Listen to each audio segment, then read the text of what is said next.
تلاوت سماعت فرمائی ہے الحمدللہ، اور آج ہمارا ایک روزہ مکمل ہو چکا ہے۔ اللہ تعالیٰ اپنی بارگاہ میں قبول و منظور فرمائے۔ اور جو ہم نے دوسرا پارہ سماعت فرمایا ہے، اس میں کل مضامین اللہ تعالیٰ نے 66 بیان کیے۔ مرزا صاحب کنے نے کل مضامین 66 مضامین میں سے میں صرف ایک موضوع پر بات کروں گا، اور وہ موضوع انتہائی ضروری، لازمی اور ہمارے گھروں کے متعلق ہے، ہمارے خاندان اور ان کے معاملات اور ان کے جو مسائل ہیں ان کے متعلق اللہ تعالیٰ نے ان مسائل میں تذکرہ کیا ہے۔ اللہ اکبر۔ اس میں اللہ تعالیٰ نے جو 66 مضامین بیان کیے ہیں، ان میں سے اللہ تعالیٰ نے ایک موضوع اس میں طلاق کے بارے میں بھی بیان کیا ہے۔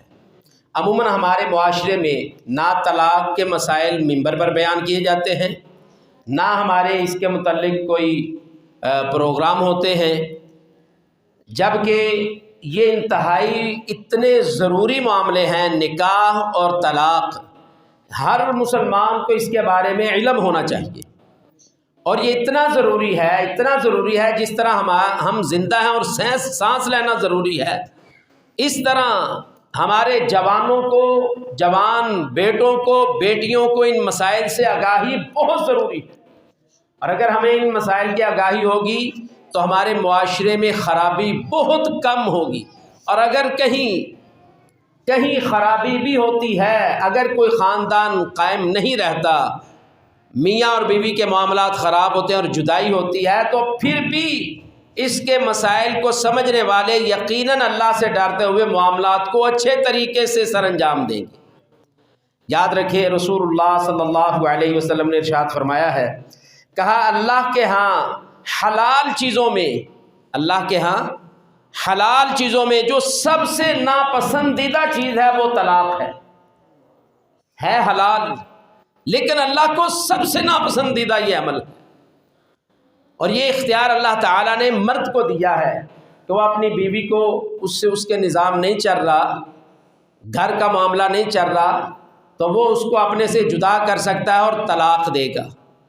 اور پھر اس میں اللہ تعالیٰ نے مرد کو پابند کیا ہے کہ جو تم نے حق مہر دیا تھا، جو تم نے تحفے تحائف اپنی بیوی کو دیے تھے جب تیرے معاملات اس سے درست تھے، اب اللہ کہتے ہیں وہ تم نے اس سے واپس نہیں لینے، طلاق تو دے رہا ہے نا، اب یہ برداشت کر، جو تم نے اس کو حق مہر دیا ہے، جو تحفے تحائف دیے ہیں، وہ اب اس سے واپس نہ لو، ہاں جو تمہاری ملکیت ہے وہ اس سے واپس لے لو۔ جب تحفہ دے دیا وہ میری ملکیت نہیں رہی، جب جس کو دے دیا اس کی ملکیت میں چلا گیا ہے۔ تو اس طرح کے مسائل اللہ تعالیٰ نے اس میں طلاق کے مسائل بیان کیے ہیں۔ اللہ تعالیٰ قرآن کریم میں ارشاد فرماتے ہیں، اللہ کہتے ہیں طلاق کی عدت اور حمل کا چھپانا اللہ تعالیٰ نے اس کو سخت ناپسند کیا۔ کہا جو طلاق کی عدت ہے وہ کتنی ہے؟ اللہ رب العزت فرماتے ہیں والمطلقات یتربصن بانفسہن ثلاثۃ قروء۔ اللہ اکبر۔ آیت نمبر 228 ہے۔ اللہ کہتے ہیں مطلقات، طلاق یافتہ عورتیں جو ہیں وہ تین قروء، 3 طہر، 3 حیض تک انتظار کریں گی، یہ ان کی ایک عدت ہے۔ اور اس دوران اللہ تعالیٰ نے کہا ہے وَلَا يَحِلُّ لَهُنَّ أَن يَكْتُمْنَ مَا خَلَقَ اللَّهُ فِي أَرْحَامِهِنَّ إِن كُنَّ يُؤْمِنَّ بِاللَّهِ وَالْيَوْمِ الْآخِرِ۔ یہ ان کے لیے جائز نہیں ہے کہ اگر اللہ نے ان کے رحم میں کوئی چیز رکھی ہے، اگر وہ حاملہ ہیں تو ان کو یہ جائز اور درست نہیں کہ اپنے حمل کو چھپائیں یا اس کو ضائع کریں، بلکہ اگر اللہ نے امید لگائی ہے تو پھر جس خامند نے طلاق دی ہے نا اسے بتائیں کہ تو صاحب امید ہے، ممکن ہے اللہ تعالیٰ اس امید سے اس کے دل کو نرم کر دے۔ اللہ اکبر، کتنی حکمت اور دنائی کے معاملے ہیں۔ لیکن ہمارے ہاں سب سے بڑی خرابی ہمارے معاشرے میں یہ ٹی وی ڈرامہ اور یہ آج کل جتنے ڈرامے چل رہے ہیں نا، یہ ہمارے بچوں اور بچیوں کی نگرانی اور ان کو ٹریننگ یہ دے رہے۔ ذرا سی بات ہوتی ہے بیٹیاں فوراً کہہ دیتے اچھا تم انہوں لکھت دے دے، تم مجھے پیپر دے دے۔ انا للہ و انا الیہ راجعون، اتنی بڑی بات اتنی آسانی سے کہہ رہے ہو۔ اور جو ہمارے بیٹے ہیں ان کی بھی تربیت کرنے والا کوئی نہیں ہے. ذرا سی بات ہوتی ہے وہ بیوی کو ٹانگ کر رکھتے ہیں.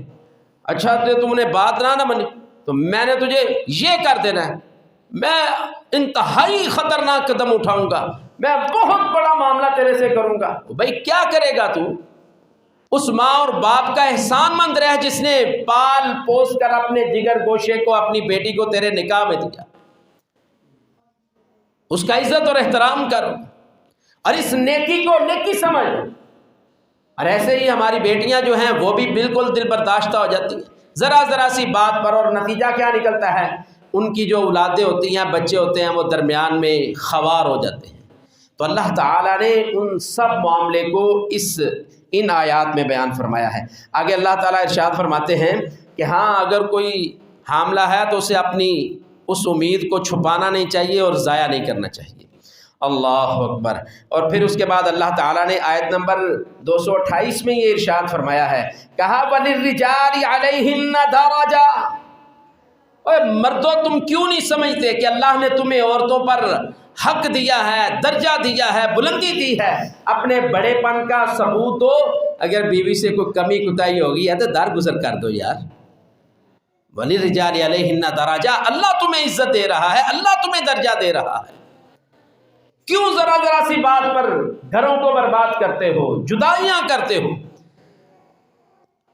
یہ پہلی آیت کریمہ ہے جس میں اللہ نے کہا کہ طلاق کی جو عدت ہے وہ 3 ماہ ہے. 3 ماہ ہم کہتے ہیں 3 طہر ہے. اللہ اکبر.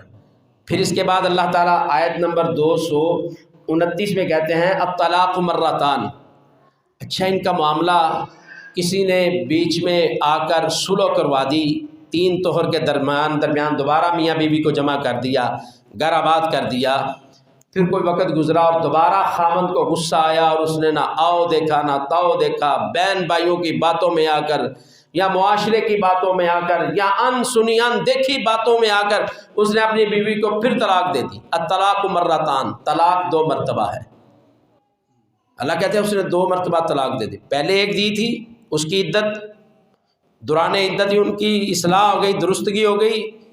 اب اس نے دوسری طلاق بھی دے دی. اب اللہ تعالیٰ اسے خبردار کر رہے ہیں، اس مرد کو جسے حاکم بنایا ہے، جسے درجہ دیا ہے، اسے اللہ تعالیٰ خبردار کر رہے ہیں. کہا طلاق مرتان، یہ 2 دفعہ تم نے طلاق دے دی ہے. فَإِمْسَاكٌ بِمَعْرُوفٍ أَوْ تَسْرِيحٌ بِإِحْسَانٍ. یا تو اب اپنی بیوی کو بڑے اچھے طریقے سے روک لے، مطلب تیسری طلاق تک نہ جا. اللہ نے تیسری طلاق کو پسند ہی نہیں کیا. دیکھو حلال چیزوں میں جو ناپسند ہے وہ طلاق ہے. پھر اللہ تعالیٰ بندے کو موقع دے رہے ہیں، 1 طلاق ہو گئی، 2 ہو گئی. اللہ کہتے ہیں اب یا تو اچھی طرح دماغ سے کام لے، اس کو اچھے طریقے سے روک لے اپنی بیوی کو. اگر تو کسی صورت تیرا اس سے معاملہ نہیں چل رہا، وسیب نہیں ہو رہا، تو اللہ کہتے ہیں او تسریح بإحسان. پھر ایسے نہیں کرنا کہ اس کو تو کٹی ہوئی پتنگ کی طرح چھوڑ دے اور اس کو لاوارث کر دے.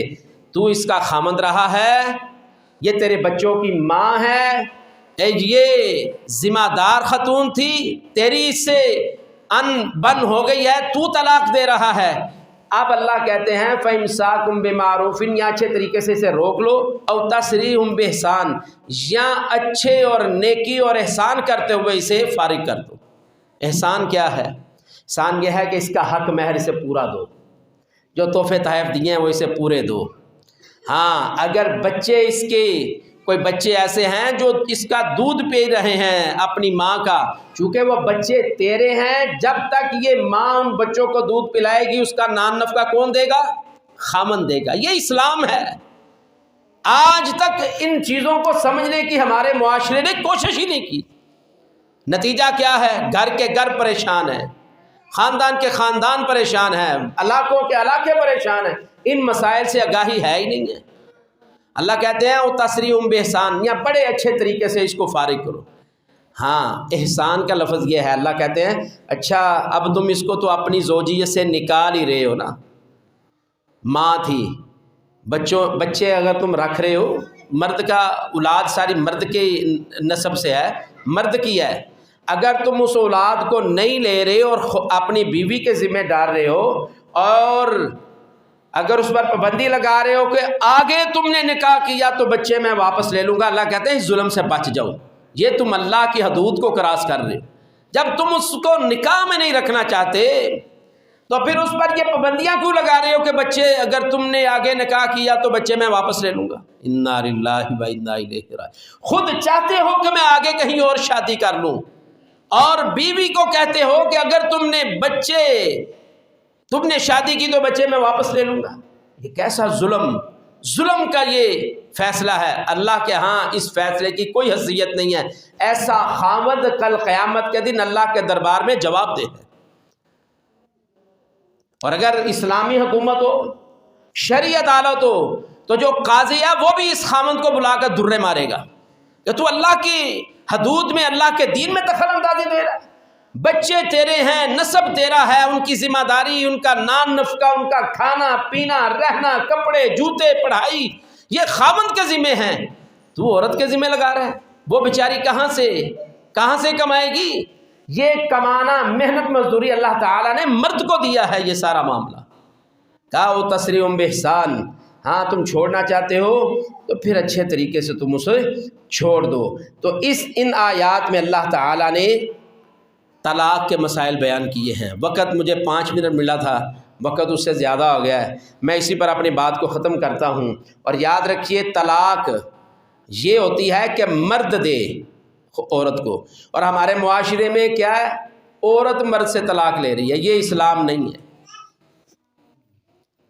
یہ اسلام نہیں ہے، یہ ڈرامے فلموں کی کہانیاں ہیں اور وہ قانون ہم پر لاگو کیا جا رہا ہے۔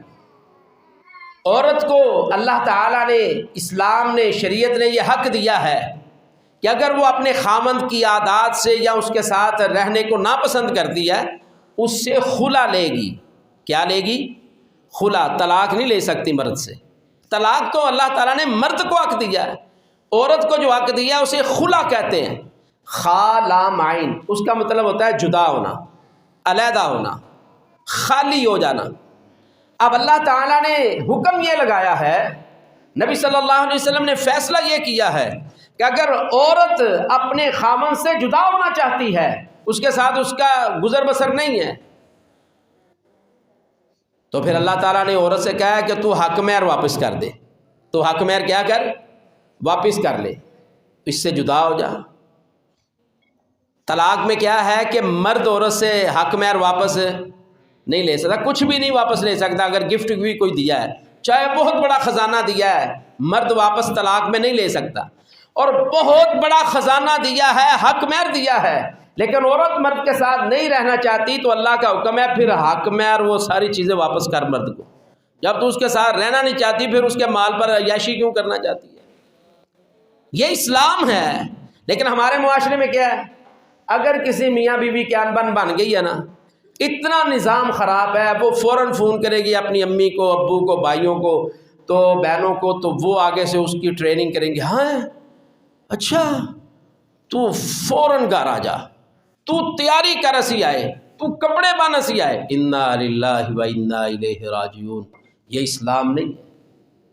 اگر خاوند اپنی بیوی کو طلاق دیتا ہے نا تو عدت اس نے کہاں پوری کرنی ہے بھائی؟ بتاؤ، خاوند کے گھر میں پوری کرنی ہے۔ جب خاوند کے گھر میں پوری کرے گی، کھانا اس کے ذمے، لباس اس کے ذمے، رہن سہن اس کے ذمے، تو اس کو ایک طلاق کے بعد عقل آ جائے گی کہ طلاق دینے کے بعد بھی یہ تو ہے تو ابھی میرے گھر میں ہی ہے نا۔ صرف میاں اور بیوی والے جو ہے نا وہ معاملات طے نہیں ہو رہے، یہ اللہ کا حکم ہے، لیکن رہنا اس گھر میں ہی ہے، بچوں کو سنبھالے گی۔ تو جب یہ سارے خرچے کرے گا خامن تو اس کی عقل ٹکانے میں آئے گی کہ پھر میں نے بہت بڑی غلطی کی ہے، میں اسے صلح کر لیتا ہوں۔ تو ہمارے ہاں وہ اگر خامد نے کہہ ہی دیا ہے نا، اسے غلطی کا احساس ہو گیا، اتنی دیر میں سسرال والے آتے ہیں، بچی والے آتے ہیں، بچی کو پکڑتے ہیں، ہر شاید دگڑ مگر سارا نظام درم برم کر کے وہ جاتے ہیں، نتیجہ دونوں گھر برباد ہو جاتے ہیں۔ تو خلا کی صورت میں عورت اپنا حق مہر تحفے تحائف اپنے خامد کو واپس کرے گی، اور طلاق کی صورت میں مرد سب کچھ جو اس نے دیا ہے خامد اپنی بیوی کو، اس کو حق مہر بھی پورا دے گا، اور بے شک اس نے بہت بڑا خزانہ دیا۔ ہمارے معاشرے میں تو اتنی کنجوسی ہے نا، یہ کنجر ڈھول شادی کے موقع پر ڈھول ڈھماکہ یہ جو ہے بینڈ پر، اس کو 40 ہزار روپیہ دیتے ہیں ڈھول بجانے والے کو، اور جب حق مہر کی بات آتی ہے کہتے ہیں 5,000 لے لو جی۔ اور بھائی دولہے کی جو گاڑی تھی اس کا رینٹ کتنا تھا؟ جی وہ تو 40,000 اس کا رینٹ تھا، پراڈو منگوائی تھی جی اسی۔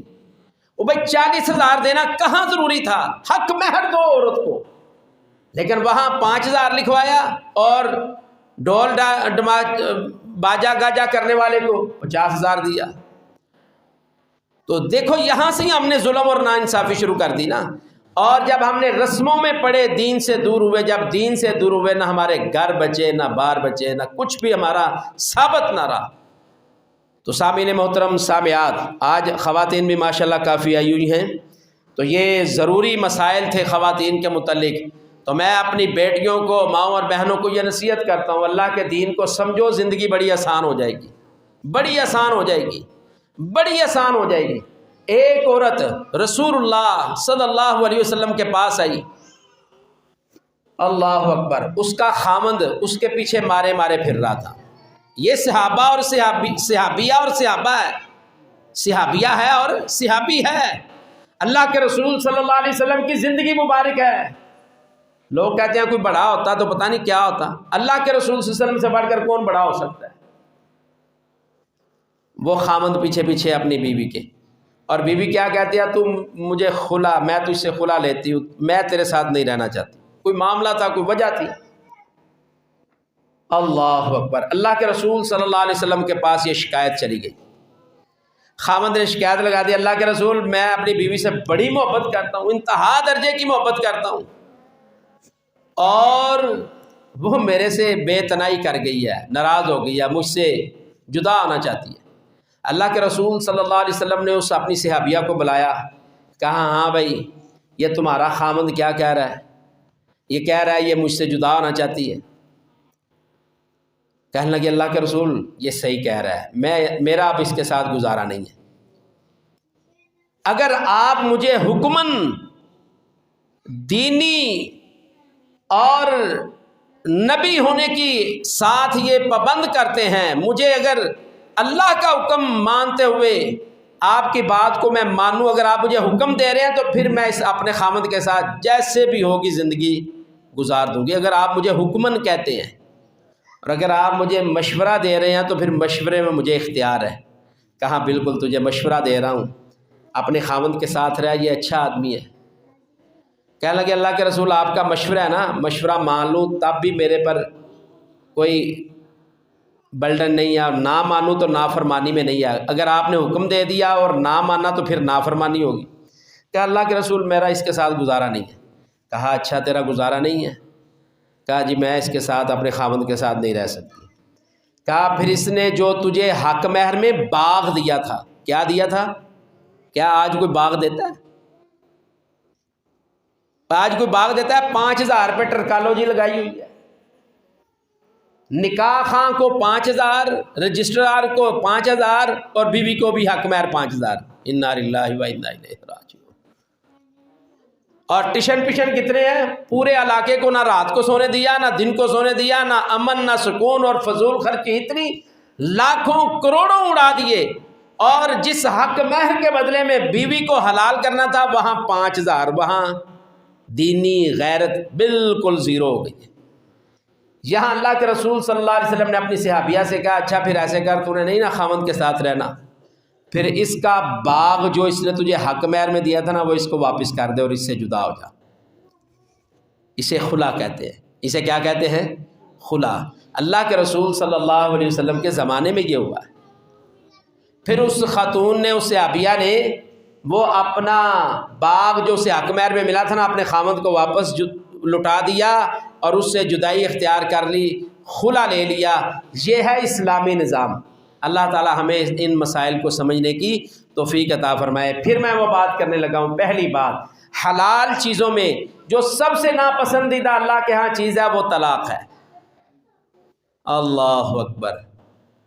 اور پھر طلاق کے بعد یہ جو خامند اپنی بیویوں پر ظلم کرتے ہیں، وہ اپنے گھر میں ہے، وہ اپنے گھر میں، اب تمہارا وسیب نہیں ہے، تو اب تم اس پر بچوں کی پابندی کیوں لگا رہے ہو؟ یہ بچے کل بھی تیرے تھے، آج بھی تیرے تھے۔ اگر پاکستان کا قانون کوئی بنایا ہے، پاکستان کا آئین، تو وہ غلط ہے، انگریز کا قانون ہے۔ اسلام کا قانون یہ ہے کہ اولاد خامد کی ہوتی ہے، بیٹے ہو یا بیٹیاں ہوں۔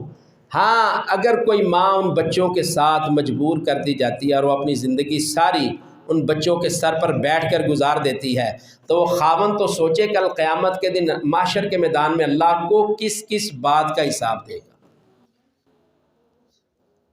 اولاد اس کی تھی، نسب اس کا تھا، نام اور ولدیت اس کی چل رہی تھی، اور یہ ساری سزا اس نے اپنی بیوی کو دی اور زندگی بھر کی دی۔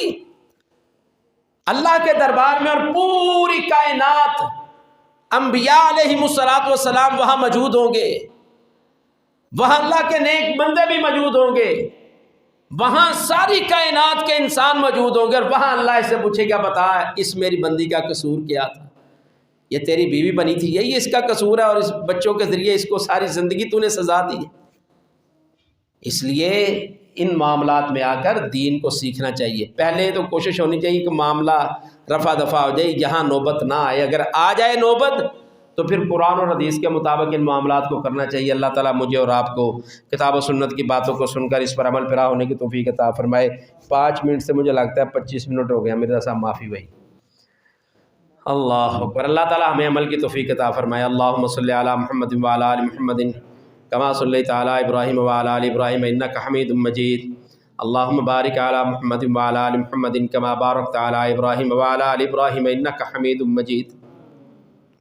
اللہم ایاک نعبد و ایاک نستعین، اللہم انت القوی ونحن الضعفاء، انت الغنی ونحن الفقراء، اللہم اشف مرضانا ومرضى المسلمین، اذهب الباس رب الناس واشف انت الشافی لا شفاء الا شفاؤک شفاء لا یغادر سقما۔ اللہم اشفنا واشف من اوصانا بالدعاء، اللہم اشفنا واشف من اوصانا بالدعاء، یا قاضی الحاجات اقض حاجاتنا وحاجاتنا المسلمین، یا شافی الامراض اشف مرضانا ومرضى المسلمین۔ اللہم اشف انت الشافی لا شفاء الا شفاؤک شفاء لا یغادر سقما۔ الہ العالمین، اے اللہ رمضان کی، اے اللہ آج دوسری رات آئی ہے، اے اللہ آپ رمضان کی ہر رات اپنے بندوں کو جہنم سے آزادیاں دیتے ہیں۔ اے اللہ ہم گنہگار، اے اللہ فقیر بندے، اللہ تیری فقیر بندیاں، اے اللہ ہم منگتے تیرے در کے منگتے، اے اللہ ہم تیرے در کے منگتے، اے اللہ ہمیں بھی جہنم سے آزادی نصیب فرما۔ الہ العالمین، یہ قیام اس لیے ہے، اے اللہ نماز تراویح اس لیے پڑھی جاتی ہے، اللہ تو ہمارے گناہوں کو معاف فرما۔ اے اللہ کھڑے ہو کر قرآن اس لیے سنتے ہیں، اللہ کے قرآن ہمارے حق میں گواہی دے، قیامت کے دن شفاعت کرے۔ اے اللہ اس قرآن کی عظمت کے ساتھ، اے اللہ قیام کی عظمت کے ساتھ، اے اللہ اپنی خوشنودی کے ذریعے، اے اللہ ہمیں جہنم سے آزادی عطا فرما۔ اے اللہ ہماری گردنوں کو جہنم سے آزاد کر دے۔ اللہم اغفر لنا وللمؤمنین والمؤمنات، اے اللہ ہمیں بھی معاف فرما دے، اللہ مومن مردوں کو مومن عورتوں کو بھی معاف فرما دے، اے اللہ ہم سب کو بخش دے۔ اللہم اغفر لنا ولی ابینا، اے اللہ ہمیں بھی معاف فرما دے، ہمارے ماں باپ کو بھی معاف فرما دے، اے اللہ تو ہمارے ماں باپ کو بھی بخش دے۔ اللہم اغفر لنا ولی ابینا، اے اللہ ہمیں بھی معاف فرما، ہمارے ماں باپ کو بھی معاف فرما۔ الہ العالمین، رمضان کی ہر رات آپ اپنے بندوں کو جہنم سے آزادیاں دیتے ہیں، اللہ ہم فقیروں کو گناہ گاروں کو بھی جہنم سے آزادی عطا فرما۔ اللہ جہنم بڑی گہری ہے، اللہ بڑی سختیوں والی ہے، اللہ بڑے دردناک عذاب ہے جہنم کے۔ اے اللہ ہمیں جہنم کی سختیوں سے، اے اللہ جہنم سے آزادی عطا فرما دے، اے اللہ ہمیں جہنم کی آگ سے بچا لے، اے اللہ تیرے علاوہ ہمیں جہنم سے کوئی نہیں بچا سکتا۔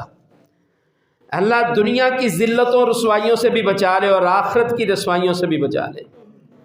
اے اللہ آخرت کی بڑی اور عظیم جو کامیابی ہے اللہ تو ہمیں عطا فرما۔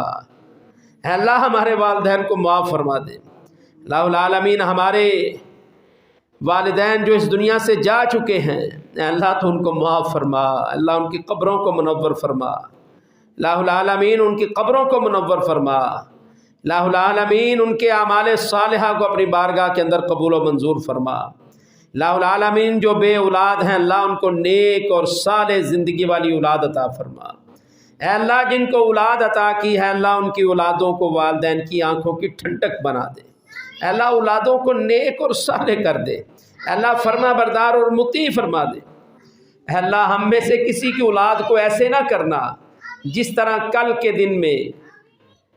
کے دن میں بہاول نگر میں ایک بیٹے نے اپنے باپ کو چھریوں سے قتل کر دیا۔ اللہ ہمیں ایسی بدبخت اولاد سے بچا لے، اے اللہ ہماری اولادوں کو نیک اور صالح بنا دے، اے اللہ ہماری اولادوں کو نیک اور صالح فرما بردار بنا دے، ہماری آنکھوں کی ٹھنڈک بنا دے، اے اللہ اولادوں کی ذلتوں اور رسوائیوں سے بچا لے، اے اللہ ہماری اولادوں کو دنیا کی ذلتوں اور رسوائیوں سے بچا لے، اے اللہ ہماری اولادوں کو نیک اور صالح بنا، اے اللہ اولاد بھی تو نے دی ہے اللہ ان کو نیک اور صالح بھی تو بنا دے، اے اللہ ان کے دلوں میں ماں باپ کی محبت، اے اللہ ان کی محبت اور ادب کو پیدا فرما دے، اے اللہ ہماری اولادوں کو نیک اور صالح بنا دے، اے اللہ جو بے اولاد ہیں اللہ جہاں جہاں بھی ہیں اللہ میرے کلاس فیلو بھی ہیں اللہ میرے جاننے والے بھی ہیں، میں اللہ میرے ان نمازیوں کے جاننے والے بھی ہیں اللہ ہمارے گلیوں میں محلوں میں ہمارے عزیز و اقارب میں جو بے اولاد ہے اللہ اسے نیک اور صالح اولاد عطا فرما، اے اللہ جن کے پاس اولاد نرینہ نہیں ہے اللہ اولاد نرینہ ان کو عطا فرما، اللہ بہنوں کو بیٹے بھائی عطا فرما، اللہ ماؤں کو بیٹوں کے ساتھ خوشخبریاں عطا فرما، اللہ العالمین تیرے علاوہ نہ کوئی بیٹا دے سکتا ہے نہ بیٹی دے سکتا ہے اللہ یہ سارے معاملات تیرے ہاتھ میں ہیں، اے اللہ تو اپنے بندوں کو ان کی دلی خواہشات کے مطابق اے اللہ نعمتوں سے خوشخبریوں سے نواز دے، اللہ العالمین ہمارے بھائی بیٹے جو دیار غیر میں ہیں اللہ ان کی حفاظت فرما، اللہ ان کی محنتوں میں برکت نازل فرما، اللہ ان کے رزق میں برکت عطا فرما، اللہ العالمین ہم جو عبادات کرتے ہیں روزے رکھتے ہیں اللہ ہمارے ان روزوں کو اپنی بارگاہ میں قبول و منظور فرما، اللہ العالمین جس نے دعائے صحت کی اے اللہ دعائے صحت کی درخواست کی ہے اللہ سب بیماروں کو شفائے کاملہ عاجلہ عطا فرما، اللہ ہمارے گھروں میں جو بوڑھے ہیں اللہ ان کو صحت دے دے، اللہ جو جوان بیمار ہیں اللہ ان کو صحت عطا فرما، اللہ العالمین ہماری خواتین جو ہیں اللہ ان کو صحت تندرستی عطا فرما، اللہ ہماری بہنوں کو بیٹیوں کو اللہ ماؤں کو اللہ ان کو تو صحت تندرستی عطا فرما، اللہ ہمارے گھروں میں جو طرح طرح کی پریشانیاں ہیں اللہ تکلیفیں ہیں مصیبتیں ہیں اللہ تو اپنے حکم سے ان کو دور کر دے، اللہ ان تکلیفوں کو امن میں سکون میں خوشگواری میں اللہ خوشیوں میں تبدیل کر دے، اے اللہ شیطان تو بندھا ہوا ہے اللہ ہمیں شیطان کے ہرکارے بننے سے محفوظ فرما، اللہ العالمین ہمارے قیام کو قرآن کو ہماری دعاؤں کو ہماری التجاؤں کو مناجات کو حاجات کو اللہ تیرے علاوہ کوئی نہیں سن سکتا، اللہ ہماری دعاؤں کو قبول فرما، اللہ اپنی دربار میں ان کو قبول فرما لے، ربنا آتنا فی الدنیا حسنۃ وفی الآخرۃ حسنۃ وقنا عذاب النار، اللہ العالمین غزہ کے مسلمانوں کی مدد فرما، اے اللہ فلسطین کے مسلمانوں کی مدد فرما، اللہ ساری دنیا جانتی ہے وہ مظلوم ہے، اللہ تو ان کی مدد کرنے پر بالکل قادر ہے، تو ہی اپنی حکمتوں کو جانتا ہے، اے اللہ جو دنیا کے مسلمان حکمران ہیں اللہ ان کو غیرت عطا فرما، اللہ ان کو غیرت عطا فرما، اللہ وہ قبلہ اول کے تحفظ کے لیے اپنی صلاحیتوں کو بروکار لائیں اپنے تعلقات کو بروئے کار لائیں، اللہ ان کو ہدایت نصیب فرما، اللہ ہمارے ملک پاکستان کے ساتھ اللہ جو مخلص نہیں ہے اللہ تو اس کو نشان عبرت بنا، اللہ جو اس کے ساتھ مخلص ہے اللہ اس کے رہنے والوں کے ساتھ مخلص ہے اللہ تو ان کی مدد فرما، ربنا آتنا فی الدنیا حسنۃ وفی الآخرۃ حسنۃ وقنا عذاب النار، رب ارحمہما کما ربیانی صغیرا، رب ارحمہما کما ربیانی صغیرا، صلی اللہ تعالی علی خیر خلق